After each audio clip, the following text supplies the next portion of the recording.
Hello everyone, welcome all of you in my channel. Or today we are going to start the third chapter of physics of class 9th gravitational. ठीक है, gravitation तो हम शुरू करने जा रहे हैं। इसमें हमें क्या क्या पढ़ना है? Gravitational force, universal law of gravitation, force of gravitation of Earth, acceleration due to gravity, mass and weight. Mass और वेट में डिफरेंस भी पढ़ना है और इसमें हम फ्री फॉल पढ़ेंगे। ठीक है, ये मेरे टॉपिक इस चैप्टर के रहे हैं। तो आज इसी के साथ पहला टॉपिक शुरू करते हैं, ग्रेविटेशनल फोर्स की जो अर्थ जो है हमारी। तो जैसे आप लोगों को इस चैप्टर में सबसे पहले आपने कहानी जैसे सुनते चले आए हैं कि इस चैप्टर का जो मेन फिज़िक्स का वैसे भी जो मेन सोर्स जाता है वो न्यूटन्स आपको जाता है। तो न्यूटन्स एक वो कहानी सुनी थी कि पेड़ के नीचे बैठे थे और ऊपर से एक एप्पल गिरा, सेब नीचे। तो उन्होंने सोचा वो नीचे क्यों गिरा। वो तो एक कहानी है, बाकी इसका समझना है इसमें कैसे वर्क करता है ये सब। तो इसमें है ग्रेविटेशनल फोर्स और ग्रेविटी। देखिए, gravitational force therefore the force with which the earth attracts all the objects toward its center is called gravitational force और gravity। यानी ऐसा फोर्स जिसमें अर्थ हर ऑब्जेक्ट को अपनी तरफ अट्रैक्ट करती है, ऐसे फोर्स को हम ग्रेविटेशनल फोर्स या फिर ग्रेविटी कहते हैं। यहाँ पर हम इतना ही पढ़ेंगे। वैसे हम पॉइंट ऑब्जेक्ट की बात करेंगे इसमें, अभी इसको आगे 11th में भी डिटेल में ये चैप्टर है आपका। ठीक है, तो यहाँ पर हम इस चैप्टर में इसे कंटिन्यू किया है तो समझते हैं। लेकिन ये आपका इस चैप्टर का बेसिक है और बेसिक को जब तक स्ट्रांग नहीं होगा तो आगे आपको कुछ नहीं समझ में आएगा। तो इसलिए आप इस चैप्टर में बहुत ध्यान से समझिए। तो हमने जैसे आपको बताया है कि ग्रेविटेशनल फोर्स, ठीक है, दो ऑब्जेक्ट के बीच में जो अट्रैक्शन फोर्स है, ऑब्वियसली जैसे दो ऑब्जेक्ट हैं, ठीक है, हर ऑब्जेक्ट के बीच में अट्रैक्शन फोर्स रहता है, एक दूसरे को वो अपनी तरफ अट्रैक्ट करती हैं। ठीक है, जैसे अर्थ और अदर प्लैनेट हमारे यूनिवर्स में सारे के सारे एक दूसरे को अट्रैक्ट करते हैं। तो बट यही ग्रेविटेशनल फोर्स है। इसमें हम यूनिवर्सल लॉ ऑफ ग्रेविटेशन और न्यूटन्स लॉ ऑफ ग्रेविटेशन, इसको हम न्यूटन्स लॉ ऑफ ग्रेविटेशन या यूनिवर्सल लॉ ऑफ ग्रेविटेशन कहते हैं, वो हम शुरू करते हैं। तो universal law of gravitation, universal law of gravitation heading है, या फिर हम इसको दूसरा नाम भी कह सकते हैं कि Newton's law of gravitation. Newton ने भी इसके बारे में बताया था, न्यूटन्स लॉ ऑफ ग्रेविटेशन।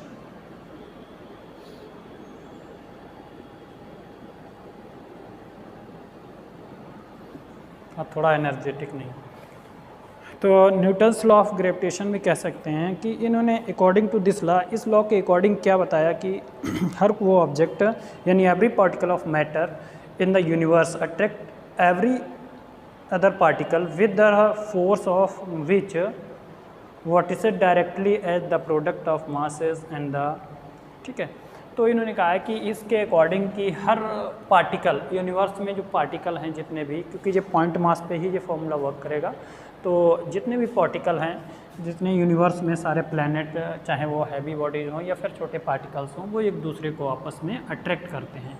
और जो उनके बीच में अट्रैक्शन फोर्स होता है, ठीक है, उनके बीच में ये से ना, इनके बीच में ये मान लीजिए m1 है इसका मास और इसका मास m2 है, तो इनके जो बीच में अट्रैक्शन फोर्स होगा, ठीक है, वो फोर्स होगा, वो फोर्स जो है वो डायरेक्टली प्रोपोर्शनल होगा m1 m2 product of mass and inversely proportional. अगर इनके सेंटर से सेंटर तक की डिस्टेंस जो है r हो, सेंटर से सेंटर तक की डिस्टेंस जो स्मॉल r हो, तो वो इन्वर्सली प्रोपोर्शनल होगा स्क्वायर ऑफ देयर डिस्टेंसेस, ठीक है, 1/r²। तो इन दोनों फार्मूलों को समराइज करेंगे, नोट करते हैं कि according to this law every particle of matter attracts every other particle with the force which is directly proportional to the product of their masses and inversely proportional to the square of distance between them. हम कह सकते हैं कि अगर उन दोनों दो body हैं जिनके मास m1 और m2 हैं, उनके बीच में जो फोर्स होगा वो उनके मास के डायरेक्टली प्रोपोर्शनल होगा, और उनके बीच की जो डिस्टेंस r है उनके उसका इन्वर्सली स्क्वायर का इन्वर्सली प्रोपोर्शनल होगा, डिस्टेंस के स्क्वायर का इन्वर्सली प्रोपोर्शनल होगा। तो ये आप नोट करिए और देखिए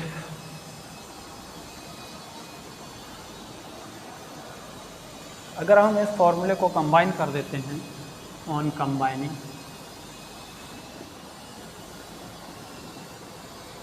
इक्वेशन 1 एंड 2, अगर इन दोनों को हम कंबाइन करते हैं तो F is proportional to m1 m2 upon में r स्क्वायर, ये हमारा आ गया फॉर्मूला।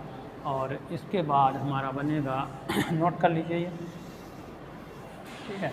और F प्रोपोर्शनल का साइन हटाएंगे तो यहाँ एक कांस्टेंट आ जाएगा जिसे हम कैपिटल G बोलेंगे, ठीक है।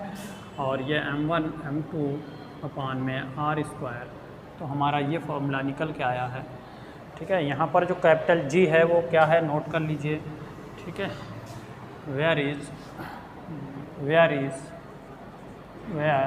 कैपिटल G इज़ कॉल्ड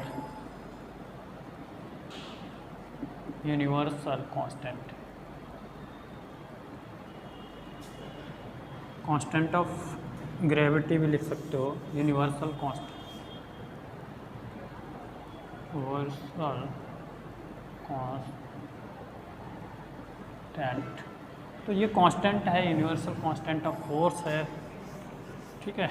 ये कांस्टेंट ऑफ फोर्स भी कह सकते हो, और इसकी वैल्यू जो होती है वो 6.67 इंटू 10 टू पावर 24 होता है, 10 टू पावर -11 होता है, सॉरी -11। इसकी यूनिट है न्यूटन मीटर स्क्वायर पर किलोग्राम स्क्वायर, ठीक है, kg स्क्वायर। अब ये इसकी यूनिट कैसे याद करेंगे, इसकी यूनिट आपको, ठीक है, इसकी यूनिट जो है, अब देखिए यूनिट कहाँ से आई है। अगर हम इसको G इक्वल टू लिखना चाहें तो क्या हो जाएगा मेरा, G इक्वल टू मेरा हो जाएगा F r स्क्वायर अपान में m1 m2। अगर F की फोर्स की न्यूटन होती है, r जो है मेरी डिस्टेंस है मीटर, तो स्क्वायर है तो मीटर स्क्वायर अपान में मास 2 बार है kg इंटू kg, तो kg स्क्वायर। तो ये हमारी G की यूनिट आ गई, किसकी है, unit of capital G। Capital G को हम बोलते हैं, ठीक है, कैपिटल G को यूनिवर्सल कांस्टेंट बोलते हैं, इसकी वैल्यू इतनी होती है, ठीक है। आप याद रखिएगा, इसकी SI यूनिट भी बोल सकते हैं, universal gravitational constant, universal gravitational constant भी लिख सकते हो यहाँ पर, ग्रेविटेशनल कांस्टेंट,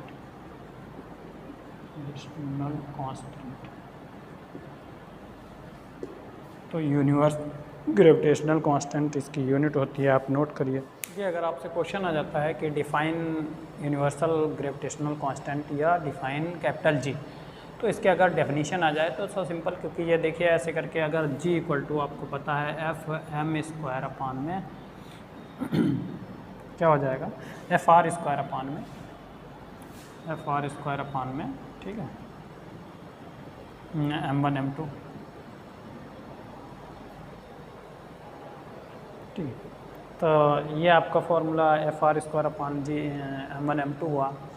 अब क्या होगा कि अगर इसको डिफ़ाइन करना है कि ये भी आपका देखिए फोर्स हो जाएगा, जो कैपिटल G है वो क्या हो जाएगा, एक फोर्स हो जाएगा, बट कंडीशन ये है कि m1 की वैल्यू भी और m1 m2 आपके क्या हो जाएं, इक्वल टू 1 हो जाएं, 1 kg, ठीक है। और F जो है मेरा वो ये R जो है वो भी हमारी R अगर जो है वो भी 1 मीटर हो जाए, ठीक है। तो हमारा फार्मूला सिर्फ G जो है वो किसके इक्वल हो जाएगा, F के इक्वल हो जाएगा। तो हम वही लिख सकते हैं कि G जो ग्रेविटेशनल कांस्टेंट है वो डिफाइंड एज द फोर्स। ये कैसे डिफाइन किया जा सकता है कि एक ये फोर्स है, फोर्स ऑफ अट्रैक्शन है, और कहाँ पर attraction, between two bodies of masses 1 kg each. ऐसी बॉडीज़ के बीच में अट्रैक्शन फोर्स है जिनका मास 1 kg हो, ठीक है, और उनके बीच की डिस्टेंस जो है 1 मीटर हो। तो ऐसी बॉडीज़ के बीच में जो अट्रैक्शन फोर्स है वो हमारा यूनिवर्सल ग्रेविटेशनल कांस्टेंट के इक्वल है, ठीक है। तो हम उसी को हम इसे डिफ़ाइन कर सकते हैं इस तरीके से। तो ये नोट कर लीजिए। देखिए अब importance of universal law of gravitation. जो यूनिवर्सल लॉ ऑफ ग्रेविटेशन है उसका इम्पोर्टेंस क्या है हमारी डेली लाइफ में, हमारी अर्थ के और हमारे यूनिवर्स में, इसका क्या यूज़ है और ये कैसे वर्क करता है। तो इसको हम समझते हैं वन बाय वन, ठीक है। तो पहले तो जैसे हम बताते हैं कि यूनिवर्सल लॉ जो है आपका ये कैसे इम्पोर्टेंट है, कि इसी की वजह से हमारे जो अर्थ के अराउंड में जो एटमॉस्फेयर है अर्थ के अराउंड में एग्जिस्ट करता है वो इसी की वजह से।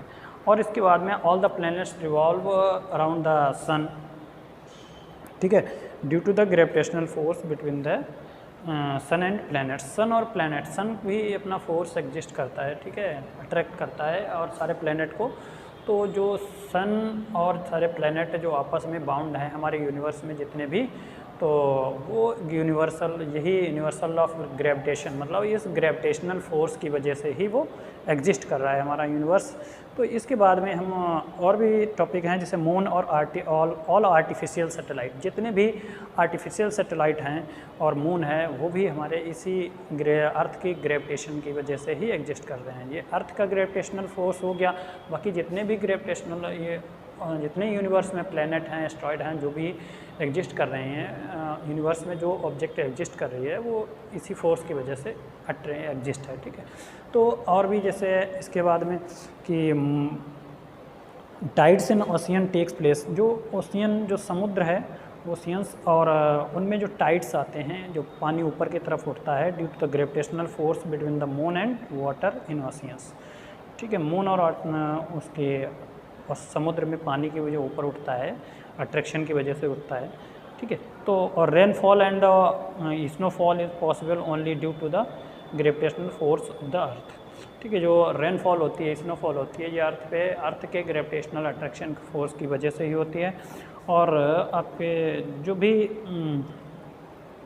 हमारी अर्थ पे जो भी चीज़ आती है प्रेजेंट है, मौजूद है, वो हमारे तो इसी की वजह से ग्रेविटेशनल फोर्स की वजह से ही अजीब है। यानी gravitational force of earth is responsible of a building and the objects on the earth. जो भी हमारी अर्थ पर बिल्डिंग्स और ऑब्जेक्ट और अदर ऑब्जेक्ट अवेलेबल हैं वो अर्थ के ग्रेविटेशनल फोर्स की वजह से ही अवेलेबल। देखिए अब अगर नेक्स्ट टॉपिक है केपलर्स लॉज।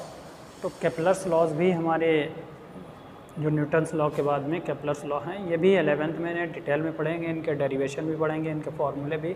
बट यहाँ पर हम आपको इनके बेसिक सिर्फ डेफिनेशन जो भी 3 लॉज हैं वो बता देते हैं, क्योंकि 9th में डिटेल में है या नहीं, और एक्चुअली ये सिलेबस में भी नहीं है, ठीक है। लेकिन NCERT बुक में गिवन है बट इनको सिलेबस में नहीं है। तो हम यहाँ पर इनको डिस्कस कर देते हैं, आप समझ लीजिए। तो जैसे फर्स्ट लॉ है, each planet revolves around the sun in an elliptical orbit with the sun at one of the 2 foci of the ellipse. But अब जैसे इसमें है कि हर प्लैनेट, कोई भी प्लैनेट है, वो कह रहे हैं कि अराउंड द सन के चारों तरफ रिवॉल्व करता है, और कैसी शेप, एलिप्टिकल ऑर्बिट में, एलिप्टिकल ऑर्बिट में, और with the sun one of the 2 foci. उसके 2 फोकस, इलिप्स के मोस्टली 2 फोकस होते हैं। इलिप्स शेप कैसी होती है, ओवल शेप होती है, ये इस टाइप की शेप जो है इलिप्स कहलाती है। इसमें ये वाली माइनर एक्सिस कहलाती है जो छोटी है, और ये वाली एक्सिस मेजर एक्सिस कहलाती है। मेजर एक्सिस पर 2 जगह फोकस होता है, एक फोकस ये कहलाता है, एक फोकस ये। इन दोनों फोकस में से कहीं एक पर आपका सन होगा। ये कह रहे हैं कि देखिए ना क्या लिखा है, the sun at one of the 2 foci. 2 focus में से किसी एक पर सन होगा, यहाँ पर हो सकता है, यहाँ पर हो सकता है, ठीक है। बाकी आपकी अर्थ जो है या फिर जो भी आपके प्लैनेट हैं वो इस ऑर्बिट पर, इस टाइप की ऑर्बिट पर रिवॉल्व करेंगे। तो कह रहे हैं कि ऑल द प्लैनेट्स, जितने भी प्लैनेट हैं, यानी each planet revolve around the sun in elliptical orbit. तो इस ऑर्बिट को हम एलिप्टिकल बोलते हैं, ये एलिप्स है और इसी शेप में रिवॉल्व करते हैं। चलिए देखते हैं second law. Kepler's second law क्या कहता है कि the straight line joining the sun and the planet sweeps out equal areas in equal intervals of time. तो ये कह रहे हैं कि कोई भी प्लैनेट है वो अगर स्ट्रेट लाइन से ऐसे ज्वाइन किया जाए, ठीक है, एक स्ट्रेट लाइन से, तो कह रहे हैं कि वो इक्वल इंटरवल ऑफ टाइम में इक्वल एरिया स्वीप्ट करेगा। इक्वल एरिया कैसे स्वीप्ट होगा, जैसे अगर यहाँ से यहाँ ए से बी तक ये प्लैनेट है ना, यहाँ पर है ए पोजीशन पर, और ये 5 सेकेंड में बी पे आ गया, ठीक है। तो इस ये शेप जो बन रही है AS1B, इसकी जो एरिया होगी अगर वो इस पोजीशन पे ना होके वो कहीं और पर भी 5 सेकंड में डिस्टेंस ट्रैवल करे, मान लीजिए C से D में उसने 5 सेकंड में डिस्टेंस ट्रैवल की, तब भी वो इतनी जितनी ये लॉन्ग वाली स्ट्रिप की एरिया होगी उतनी ये ब्रॉड वाली स्ट्रिप की एरिया होगी, दोनों एरिया सेम होगी अगर वो इक्वल इंटरवल टाइम ले रहे हैं। तो ये सेकंड लॉ कहता है कि अगर कि इक्वल इंटरवल में इक्वल एरिया उसके शेप पे डिपेंड नहीं करता है कि ठीक है वो शेप कैसा है, उसका छोटा ये दिख रहा है बट ये आपको लॉन्ग दिख रहा है, तो बट लेकिन ये कह रहा है कि वो इनके अकॉर्डिंग, इस लॉ के अकॉर्डिंग ये है कि इक्वल इंटरवल ऑफ टाइम में इक्वल एरिया स्वीप होगी। ठीक है, तो इसे नोट कर चलिए देखते हैं कि थर्ड लॉ क्या कहता है कि the square of the orbital period of planet is proportional to the cube of mean distance from the sun. क्या बोला है कि कोई भी जो थर्ड लॉ है वो square of orbital period, square of orbital period को कैपिटल T से डिनोट किया गया। ऑर्बिटल पीरियड क्या होता है कि टाइम पीरियड, जैसे आप कोई भी रिवोल्यूशन हो रहा है, ठीक है, एक चक्कर लगाने में कितना टाइम लग रहा है, तो ऐसे प्लेनेट को भी एक चक्कर लगाने में कितना टाइम लग रहा है उसे हम ऑर्बिटल पीरियड कह देंगे। वैसे टाइम पीरियड भी कह सकते हो, नो प्रॉब्लम। ठीक है, तो अब ये क्या है कि ये ऑर्बिटल पीरियड होगा ना, एक ऑर्बिट को कंप्लीट करने में जितना टाइम लगेगा वो ऑर्बिटल पीरियड होगा। The square of the orbital period it is T square of a planet is proportional to the cube of mean distance from the sun, mean distance from the sun. ठीक है, तो सन से और planet की जो mean distance होगी, जैसे इसे हम समझा, ये छोटा सा प्लैनेट वो ऑर्बिट बनाया, ये सन है, ठीक है, ये यहाँ पर मान लीजिए सन है फर्स्ट फोकस पे S1, और इसके बाद में अब मान लीजिए यहाँ पर ये मेजर एक्सिस है, ठीक है, मेजर एक्सिस यहाँ से यहाँ तक। तो अगर ये डिस्टेंस, मेन डिस्टेंस सन से जो होगी वो मेन डिस्टेंस होगी। अब यहाँ से ये चल के मान लीजिए यहाँ तक आ गया, तो अब मेन डिस्टेंस यहाँ से क्या होगी, यहाँ तक। तो अब इसको मेन डिस्टेंस कैसे निकालेंगे वो हम आपको बता देते हैं, क्योंकि मेन डिस्टेंस हमेशा कांस्टेंट रहती है। देखिए, जैसे अगर आप यहाँ से और यहाँ पर, ठीक है, ये ऐसे ज्वाइन करें, तो ये डिस्टेंस और ये डिस्टेंस, इसका सम जो होगा वो हमेशा मेन डिस्टेंस आएगा। ठीक है, मेन डिस्टेंस आएगा, इसको हम कह सकते हैं R से डिनोट करते हैं। तो मेन डिस्टेंस जो होता है, बाकी इसका डेरिवेशन है पूरा फिर 11th में पढ़ेंगे, इसे बस इतनी समझ लो, ज़्यादा नहीं है। ठीक है, तो हम